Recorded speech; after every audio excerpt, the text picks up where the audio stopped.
Émilie, Anne-Laure, on est à Saint-Denis à La Réunion. Vous faites partie du collectif Les Profs Déchirés, des enseignants formés ici qui veulent travailler à La Réunion, qui se retrouvent mutés en métropole et qui disent non, on ne veut pas partir aussi loin chez nous, on a une famille, on a des enfants ici, on veut rester ici. On a passé un concours ici, il y a des postes, mais ils ne sont pas pour nous. Toi, tu es à côté, tu es à Mayotte. Oui, Enfin, moi, à côté, c'est 2000 km. Oui, alors moi je suis à Mayotte. On pourrait dire que je vis la vie de rêve, sauf que c'est pas du tout le cas. Moi j'ai connu le cyclone Chido, j'ai plus d'appartement, j'ai perdu ma voiture, j'ai perdu des années de vie en une seule année. Très compliqué à gérer le départ pour Mayotte, même la vie sur Mayotte. On manque de tout, d'eau, d'électricité, d'internet. Et je vous passe toutes les bactéries qu'on peut récupérer quand on boit de l'eau là-bas, etc. Anne-Laure, tu es professeure de génie civil. Je suis en sciences de l'ingénieur, en option génie mécanique, et je suis mutée dans l'académie de Paris.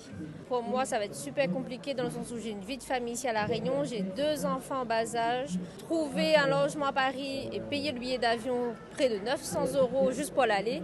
Donc tu vas devoir abandonner ton enfant ? Je vais devoir laisser mes enfants ici et mon mari parce que monsieur a son entreprise ici, ne peut pas tout abandonner, mettre son salarié dehors, ça c'est pas possible. Même pour mes enfants, ils ont toute leur famille, leur attache ici, les grands-parents, tout le monde sont ici. À Paris, ils n'ont personne. Tes enfants, comment ils réagissent à ton départ ? Le plus petit, c'est très compliqué. Depuis l'annonce, j'ai essayé de prendre du temps à l'expliquer. Maman va partir, je vais revenir pendant les vacances, on va se voir, etc. C'est super compliqué dans le sens où il ne dort plus dans sa chambre. Il dort avec moi. Il a peur que je parte, c'est-à-dire même pour venir à un rendez-vous sortir, laisser chez mamie, mais aujourd'hui c'est compliqué. Tu vas où ? Tu fais quoi ? Tu rentres à quelle heure ? Tu es sûr que tu reviens ? Parce qu'il a peur en fait de l'abandon, que bientôt je vais devoir partir sur la métropole. J'ai dû faire un recours qui a été refusé. J'ai lancé des mails au recteur, au secrétaire général de La Réunion.